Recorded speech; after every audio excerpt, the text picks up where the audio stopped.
नमस्कार दोस्तों, मैं रोहित कुमार आप सभी लोगों का DateStudy.com पे बहुत बहुत स्वागत करता हूँ। आज की वीडियो में हम लोग बात करेंगे दोस्त, डे 21 है और आज हम लोग बात करने जा रहे हैं 16, 17 एंड 18 नंबर चैप्टर्स की। टोटल NCERT का 3 चैप्टर लेंगे हम लोग इस वीडियो में और SCERT का भी 3 चैप्टर लेंगे। टोटल 6 चैप्टर कंप्लीट करेंगे। TRE 4.0 में यदि BPSC अगर आप टीचर बनना चाहते हैं प्राथमिक क्लास का, तो आपको कहीं ना कहीं हर कोई कहता है कि NCERT पढ़ो, SCERT पढ़ो, तो उसी का सीरीज लेकर आया हूँ। 3 क्लास पूरा कंप्लीट है, 4 क्लास पूरा कंप्लीट है, 5 का 1-2 वीडियो बचा है, ये भी कंप्लीट होने ही वाला है। तो आपसे बस इतना ही रिक्वेस्ट है, अगर अभी प्रीवियस वीडियोस नहीं देखे हैं तो डिस्क्रिप्शन में लिंक है, वहाँ से जाके उसे भी आप देख सकते हैं। और आज के सेशन में 16, 17 एंड 18 नंबर जो चैप्टर है इसे हम लोग आगे कंटिन्यू करते हैं। तो चलिए शुरुआत करते हैं। चैप्टर है 16 नंबर, कौन करेगा यह काम। घर की सफाई का महत्व आपसे पूछ रहा है। मानसिक स्वास्थ्य के लिए, शारीरिक स्वास्थ्य के लिए, जीवन में आनंद पाने के लिए, सभी आंसर हो जाएंगे। सफाई से हर तरह से आपको बेनिफिट है हमारे आपके घरों में। भोजन में पोषक तत्व बनाए रखने के लिए खाने से पहले हमें आवश्यक रूप से क्या करना चाहिए। चावल तथा अनाजों को उसी पानी में पकाना जिसमें वो भिगोया गया है, फेंकना नहीं है उस पानी को।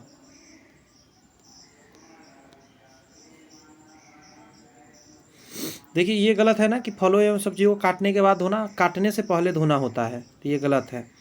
भोजन को अधिक देर तक पकाना, ये भी गलत है। चावल और अनाज को बहुत सारे पानी में धोना, ये भी गलत बात है। मिशन जिसमें गांधी जी के चश्मे का लोगों का नारा है, एक कदम स्वच्छता की ओर है, स्वच्छ भारत मिशन। क्या है, आपने बहुत बार सुना होगा, स्वच्छ भारत मिशन, यही नाम से है।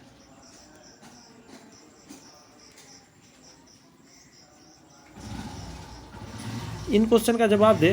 स्वच्छ भारत अभियान कब आरंभ किया गया था, ये पता होना चाहिए। ऐसे क्वेश्चन आते हैं, ये टिप पे आपके होने चाहिए। आंसर हो जाएगा महात्मा गांधी के 150वें जन्म दिवस पर। गांधी जी का 150वां जब जन्म दिवस था उस समय क्या हुआ था, स्टार्ट हुआ था आपका स्वच्छ भारत मिशन। थ्योरी भी हम लोग पढ़ेंगे तो उसमें और डिटेल इसको कर लेंगे। उत्तम स्वास्थ्य के लिए आवश्यक क्या है। वातावरणीय स्वच्छता, शारीरिक स्वच्छता, वातावरणीय स्वच्छता और शारीरिक स्वच्छता दोनों। क्या कहिएगा, दोनों स्वच्छता होना जरूरी है। अंदर और बाहर दोनों तरफ से आप एकदम अच्छे हों।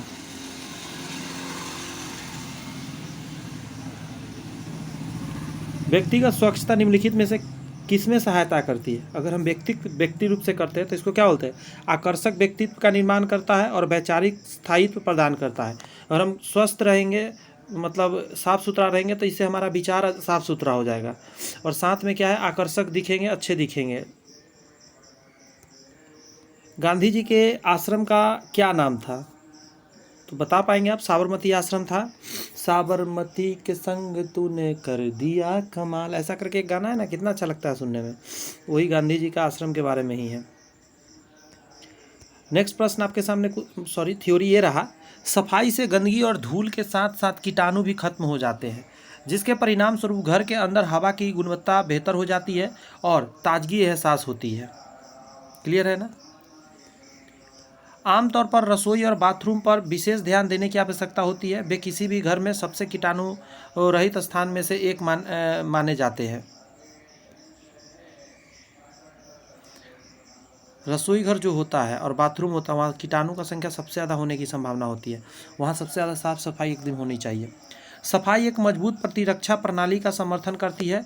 एक स्वच्छ घर और स्वच्छ शरीर सुनिश्चित करता है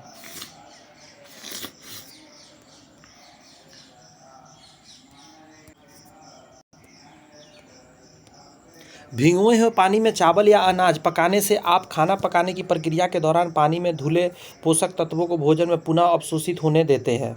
उन्हें एक ही पानी में पकाकर आप पोषक तत्वों के नुकसान को कम कर सकते हैं और उसका लाभकारी घटकों का बरकरार रख सकते हैं।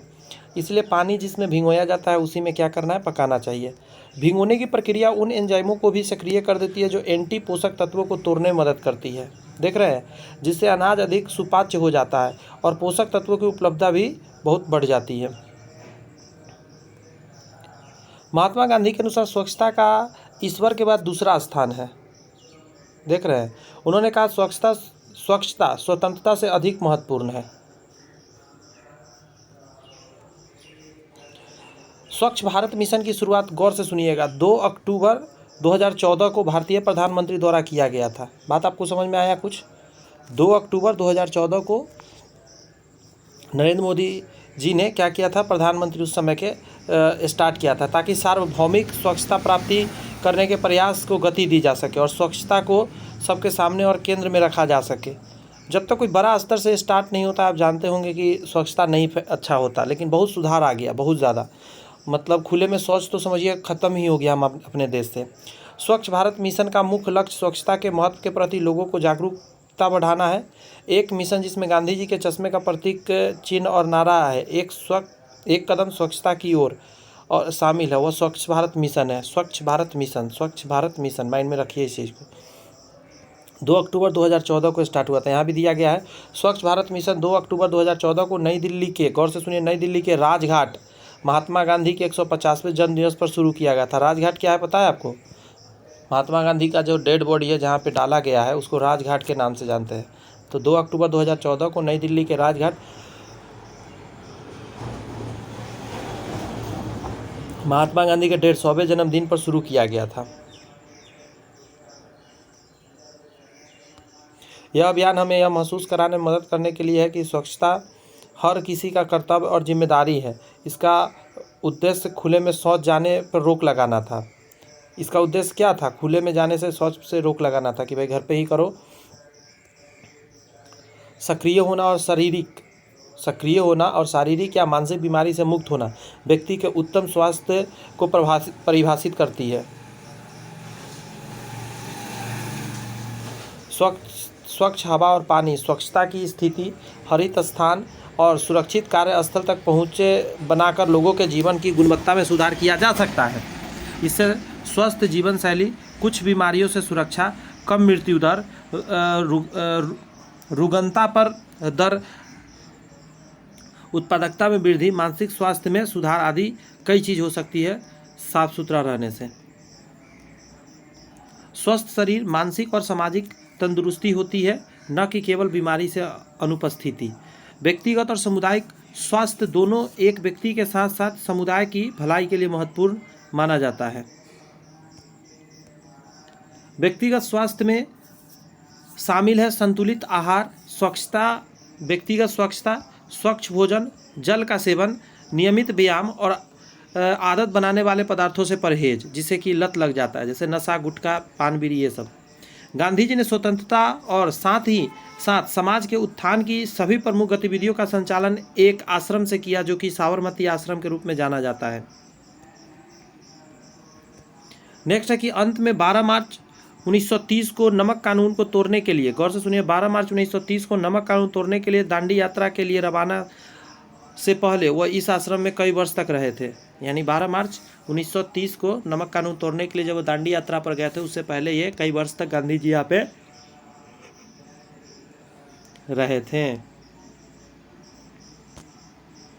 अच्छे से लगता है मुझे समझ में आ गया हो 16 नंबर चैप्टर। तो आइए 17 नंबर चैप्टर का पहला प्रश्न सुनते हैं। फांद ली दीवार।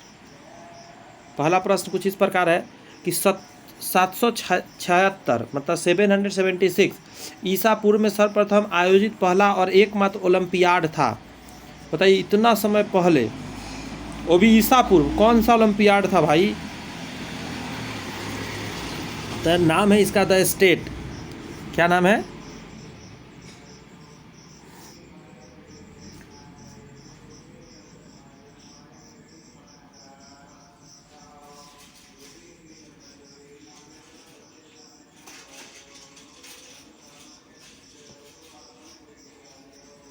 क्लियर है? नेक्स्ट कहा जा रहा है, इसका डिटेल भी हम लोग देखेंगे। जल्लीकट्टू किस राज्य से संबंधित है? अच्छा क्वेश्चन है, ये भी एग्जाम में आया हुआ है, पहले एग्जाम में। तमिलनाडु से संबंधित है जल्लीकट्टू। काम्बला रेस किस राज्य से संबंधित है? तो काम्बला रेस कहेंगे आप कर्नाटका से संबंधित है।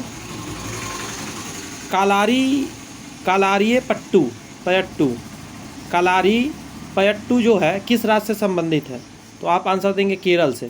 तो आप देख रहे हैं आसे पास का सभी है ना, तीनों जितना भी आपने देखा, देखिए कलारियपट्टू जो हो गया केरल से, कंबाला रेस हो गया आपका कर्नाटक से, जलीकट्टू जो हो गया, जलीकट्टू वो तमिलनाडु से, सब आसपास का ही है। और 5वां नंबर है कि सांडों की लड़ाई किस देश का है? स्पेन है ना, सांड का लड़ाई वहाँ पे होता है।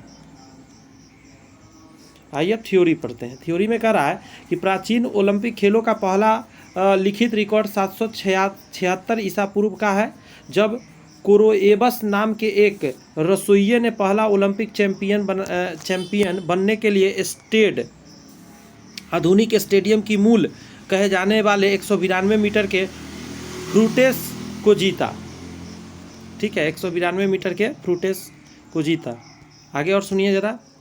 प्राचीन ओलंपिक हर 4 साल में आयोजित किया जाता था। ग्रीक देवता ज्यूस के सम्मान में एक धार्मिक उत्सव के दौरान होता था।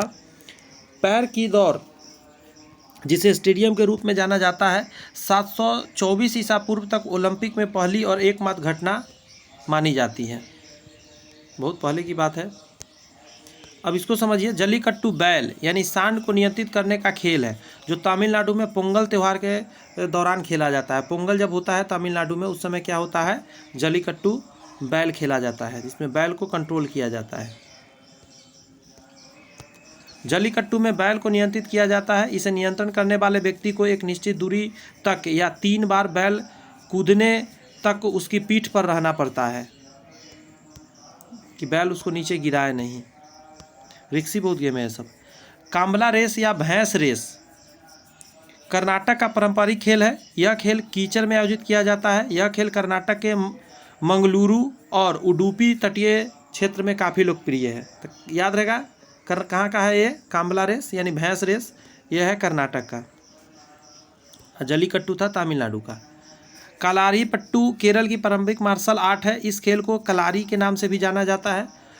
कलारीपयट्टू विश्व की सबसे पुरानी लड़ाई के तरीके में से एक है। अब आप खुद सोच के देखिए कि ये जो कराटा वगैरह है कितना पुराना है, मार्शल आर्ट जो है हमारे देश का है, कितना पुराना। बुल फाइटिंग स्पेन का राष्ट्रीय खेल है। यह मुख्य रूप से स्पेन के साथ साथ मैक्सिको का भी, कोलंबिया,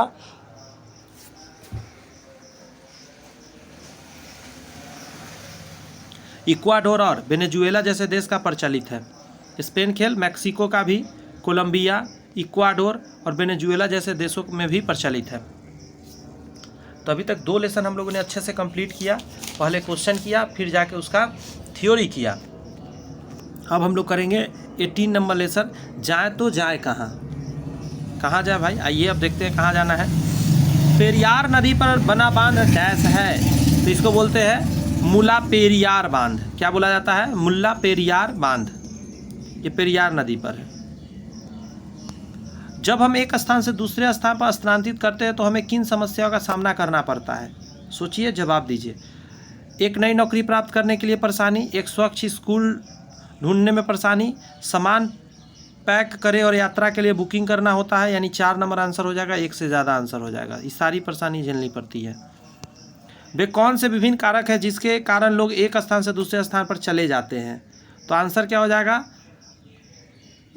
स्थानांतरण पर भी चले जाते हैं, मतलब हटा दिया गया वहाँ से। उच्च शिक्षा या नौकरी के लिए भी चले जाते हैं। जैसे मैं देख लीजिए, मैं हूँ बिहार का, मैं पंजाब में आकर अमृतसर सिटी में रहता हूँ। प्राकृतिक आपदा के कारण भी चले जाते हैं लोग। आंसर हो जाएगा 1 से ज़्यादा। पानी आ गया, बाढ़ आ गया, सुखाड़ आ गया, इन चीज़ों में भी, बरसात बहुत हो रही है तो लोग चले जाते हैं। गांव का जीवन शहरों से किस प्रकार भिन्न है?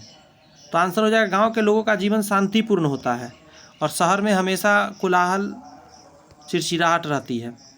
थार के मरुस्थल की सिंचाई करने वाली इंदिरा गांधी नहर का उद्गम कहाँ से माना जाता है? बहुत बड़ा नहर है। आई थिंक इससे बड़ा कोई है ही नहीं। हरिकेन बैराज से माना जाता है। हरिकेन बैराज से इंदिरा गांधी नहर निकलता है। आइए अब थ्योरी पढ़ते हैं। कहा जा रहा है मुल्ला पेरियार बांध केरल के, गौर से सुनिए, कहाँ के? केरल के इडुक्की जिले की पेरियार नदी पर एक चिनाई वाला गुरुत्वाकर्षण बांध है। फिर से सुन लीजिए, मुल्ला पेरियार बांध केरल के इडुक्की जिले की पेरियार नदी पर एक चिनाई वाला गुरुत्वाकर्षण बांध है।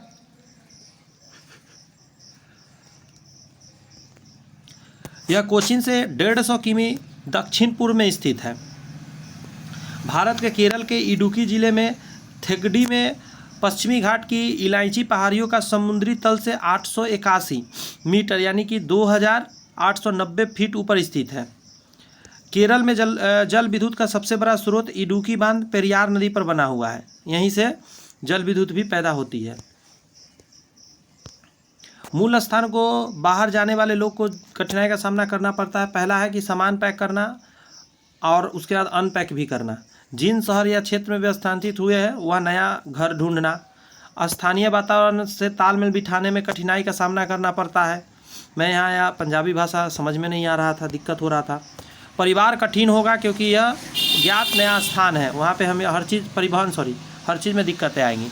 जिन कारणों से लोग अपने स्थान से हटते हैं, पहला है स्थानांतरण पर, उच्च शिक्षा, नौकरी के लिए, प्राकृतिक आपदा के कारण और युद्ध या मानव निर्मित आपदा के कारण भी हो सकते हैं।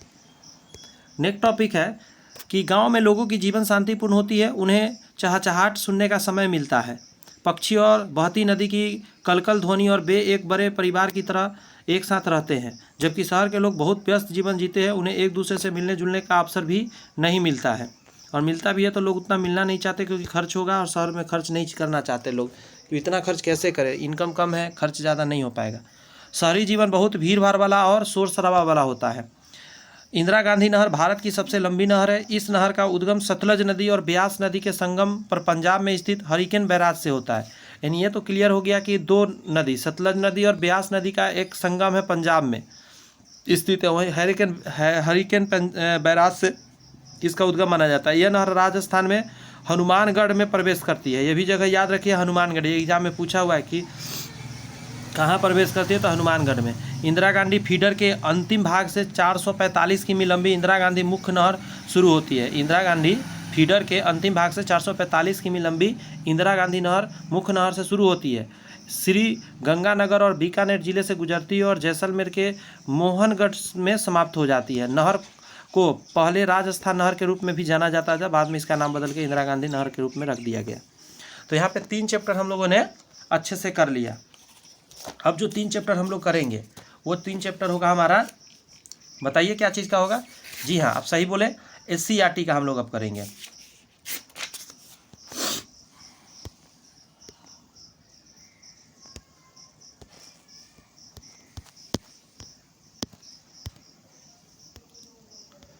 इन चीज़ों को सीरियसली लीजिए, प्रैक्टिस करिए, ditto same to same question exam में जब लड़ेंगे दिखेंगे तब आपको लगेगा यार सही किया था मैंने, इन चीज़ों को पढ़ा था।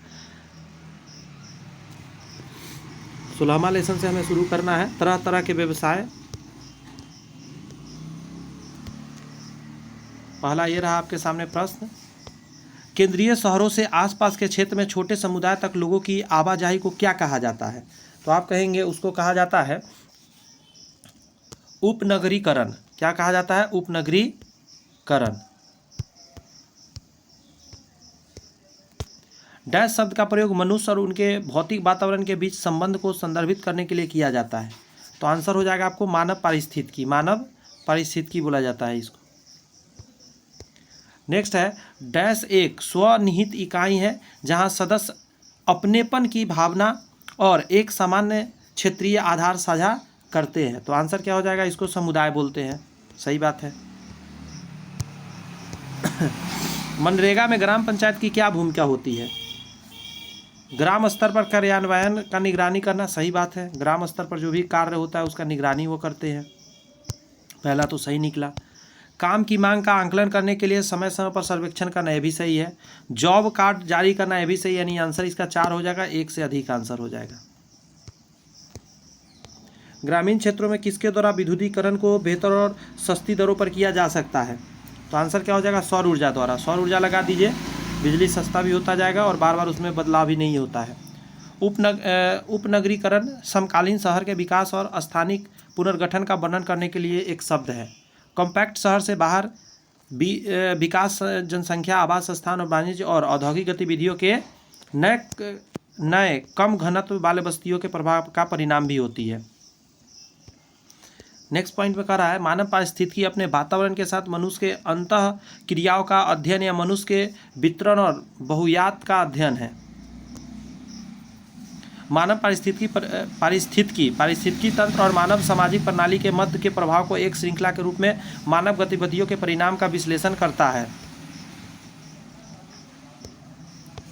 ग्रामीण समुदाय को अक्सर प्राथमिक समूह माना जाता है। यह व्यक्तिगत और इस तरह अपेक्षाकृत टिकाऊ संबंध की प्रधानता की विशेषता है। मानवीय संबंधों में तुलनात्मक सरलता एवं ईमानदारी है। रिश्तेदारी समूह ग्राम समुदाय के संदर्भ में महत्वपूर्ण भूमिका निभाते हैं। ग्राम पंचायतों को पंजीकरण के आवेदनों की छंटनी कर उन्हें पंजीकृत करना। उम्मीद यह रखी गई है कि ग्राम पंचायत ग्राम सभा की अनुशंसा के आधार पर अपने ग्राम के लिए विकास योजना बनाएगी और रोजगार गारंटी योजना के तहत संभावित कार्यों की सूची तैयार करेगी। आगे कहा जा रहा है कि इसके बाद जब कार्यकारी अधिकारी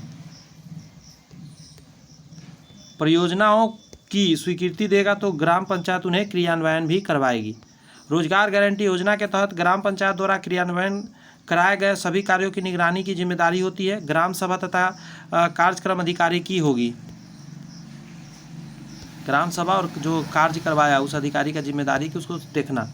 सौर ऊर्जा एक असीमित शक्ति संसाधन है और इन्हें विश्व में कहीं भी लाया जा सकता है। यूरोपीय देशों की तुलना में उष्णकटिबंधीय देशों और सौर ऊर्जा का विकास क्षेत्र है। अन्य सभी क्षेत्रों की तुलना में सौर ऊर्जा सस्ती और पर्यावरण के अनुकूल है। मैं बता दूं दोस्त, मैंने एक वीडियो देखा था।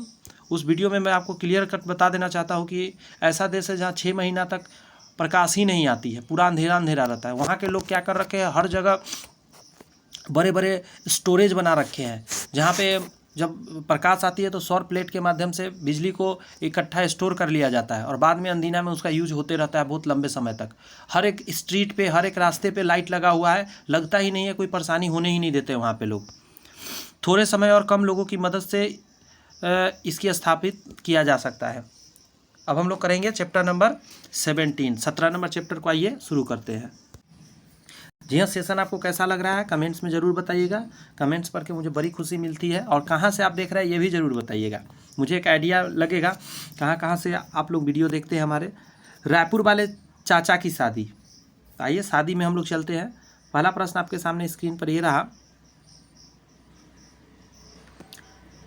सॉरी,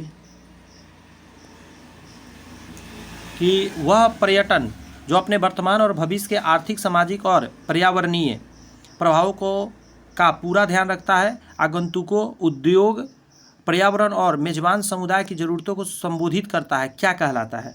तो उसे हम लोग कहते हैं सतत पर्यटन। हर चीज़ का ख्याल रख के आगे बढ़ना। पर्यटन जिसमें दृश्यों और उसके जंगली पौधे और जानवरों के साथ साथ किसी भी मौजूद सांस्कृतिक अभिव्यक्तियों का अध्ययन, प्रशंसा और आनंद लेने के लिए विशिष्ट उद्देश्यों के साथ अपेक्षाकृत निर्विवाद या अदूषित प्राकृतिक क्षेत्रों की यात्रा शामिल है। अदूषित मतलब जहाँ एकदम साफ सफाई होती है, इसको बोलते हैं इको टूरिज्म। ऐसे भी बार बार सुने होंगे इको फ्रेंडली वही है। डैश पर्यटन का एक रूप है जो स्वदेशी आबादी की संस्कृति और परंपराओं के अध्ययन पर केंद्रित है। तो आंसर क्या हो जाएगा? Ethno tourism. डैश स्थानीय जानवरों और पौधों के जीवन के साथ उसके प्राकृतिक आवासों में अवलोकन और बातचीत को संदर्भित करता है। तो आंसर क्या हो जाएगा? ऑप्शन देखते हैं, वन्य जीव पर्यटन कहलाएगा। उसको क्या कहलाएगा? पहला हो जाएगा वन्य जीव पर्यटन। आप अभी देख रहे हैं कई तरह के पर्यटन का बात हो गया, अभी थ्योरी भी पढ़ेंगे तो आसान हो जाएगा, थोड़ा सा घबराने की जरूरत नहीं है। कह रहा है बिहार के पर्यटन स्थलों के बारे में निम्नलिखित में कौन सा कथन सही है? सही पूछ रहा है। काकोलत बिहार राज्य का एक प्रसिद्ध झरना है, एकदम सही बात है। भीमबंध बिहार में मुंगेर जिले में दक्षिण पश्चिम में स्थित है, ये भी सही है। बिहार का करंडा टैंक भगवान बुद्ध के जीवन से संबंधित, सही है। इसका आंसर डालिए आप 1 से ज़्यादा, 4 नंबर को टिक मारिए। आइए अब थ्योरी को पढ़ते हैं और समझने का प्रयत्न करते हैं अच्छे से।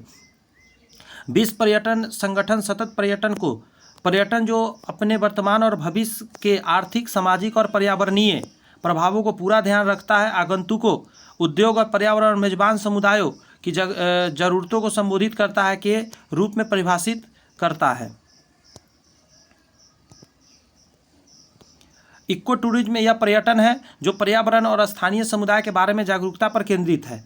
पर्यावरण पर्यटकों के रूप में लक्ष्य स्थानीय लोगों और प्रकृति की भलाई को ध्यान में रखते हुए एक क्षेत्र का दौरा करना होता है।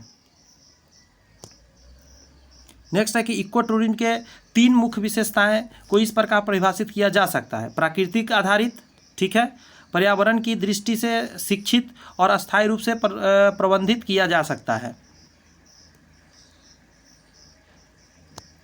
नेक्स्ट टॉपिक हमारा है एथनो पर्यटन। जातीय आबादी के खोज करने और स्थानीय लोगों के साथ बातचीत करके अद्वितीय सांस्कृतिक और रीति रिवाजों के बारे में जानने के लिए डिजाइन किया गया यात्रा है।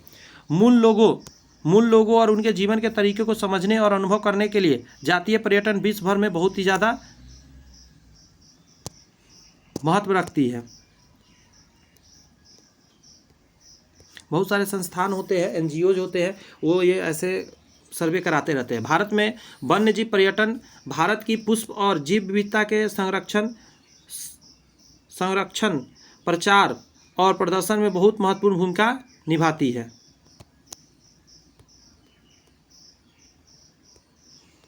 बड़े पैमाने पर वन्यजीव स्थलों पर आने वाले पर्यटक और यात्री जानवरों की स्थिति के संरक्षण और सुधार में योगदान करते हैं। लोगों का प्रवाह शिकारियों को मूल्यवान जानवरों को मारने से रोकता भी है। ये इंपॉर्टेंट लाइन है, इससे बिहार का है तो कई बार एग्जाम में बना है। काकोला जलप्रपात बिहार के नवादा जिले में एक झरना है। भीमबंध बिहार में मुंगेर जिले के दक्षिण पश्चिम में स्थित है। करंडा टैंक वह स्थान है जहाँ गौतम बुद्ध राजगीर में अपने अवकाश के दौरान स्नान करते थे। तो मुझे लगता है अच्छे से ये चैप्टर भी आपको समझ में आ गया। आज के सेशन का लास्ट चैप्टर हम लोग का है, वो उसे करते हैं लकी जब बीमार पड़ा। लकी जब बीमार पड़ा तो आंसर क्या हो जाएगा? किस रोग के लिए स्वास्थ्य एवं परिवार मंत्रालय द्वारा टेस्ट एंड ट्रीट नीति प्रारंभ की है? तो आंसर क्या हो जाएगा? HIV, test and treat. निम्नलिखित में से किसकी पहचान विडाल परीक्षण से किया जा सकता है? विडाल परीक्षण से क्या होता है? टाइफाइड का परीक्षण होता है विडाल टेस्ट के द्वारा। चमगादड़ निम्नलिखित में से किस रोग के रोगाणुओं के प्राकृतिक पोषक है? तो इसमें बोला जाता है, कौन सा होगा इसमें? इसको बोलते हैं इबोला बुखार कहेंगे, इबोला बुखार, क्योंकि ये सब तो हो ही नहीं सकता। इसका इबोला बुखार ही है, 3 नंबर आंसर हो जाएगा। नेक्स्ट है आपका निम्नलिखित में से वह जीवाणु कौन सा है जो मानव शरीर में बीमारी उत्पन्न करता है? मानव शरीर के अंदर बीमारी, तो उसको बोलते हैं साल्मोनेला टाइफी। ये मानव शरीर में बीमारी को उत्पन्न कर देता है। हेपेटाइटिस बी निम्नलिखित में से किसके कारण होने वाले संक्रमित रोग हैं जो यकृत को प्रभावित करते हैं? तो आपका आंसर हो जाएगा वायरस। ठीक है, थ्योरी को आइए शुरुआत करते हैं। 2009 में शुरू की गई परीक्षण और उपचार रणनीति में HIV महामारी को रोकने के लिए है।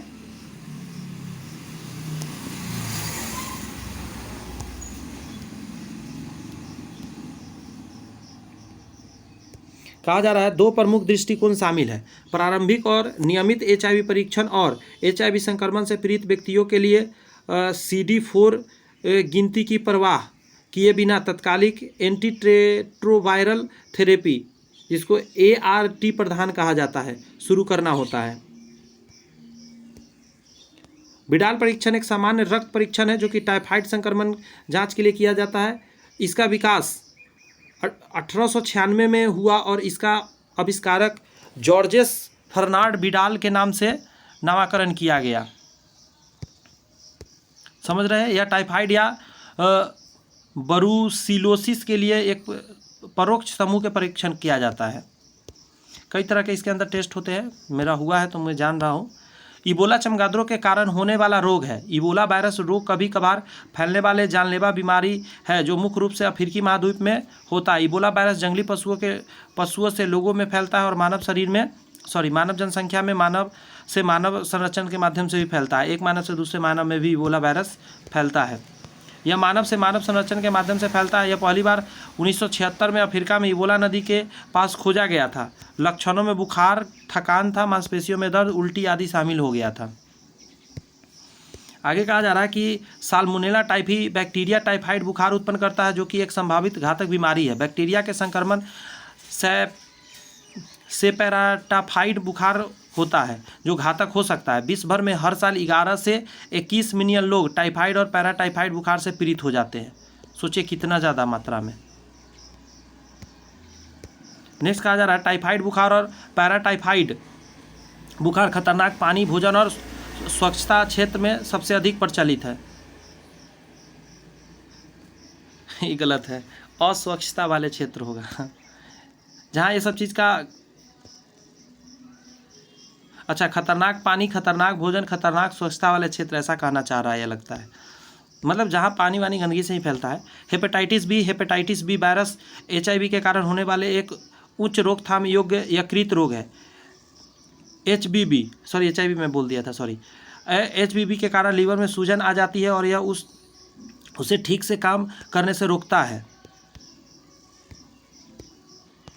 HBV के संपर्क में आने वाले लगभग 95% वयस्क बिना दवा के 6 महीने तीव्र HBV के भीतर पूरी तरह से ठीक हो जाते हैं। तो यहाँ पे दोस्त अगर देखा जाए तो सेशन कंप्लीट हुआ, बट घबराए नहीं, ये सेशन सिर्फ क्लास जो है कंप्लीट हुआ है। क्या चीज़ का? तो एक क्लास और चलेगा, क्योंकि मैं 1 मिनट देख ले रहा हूँ। SCRT कंप्लीट हो गया पूरा।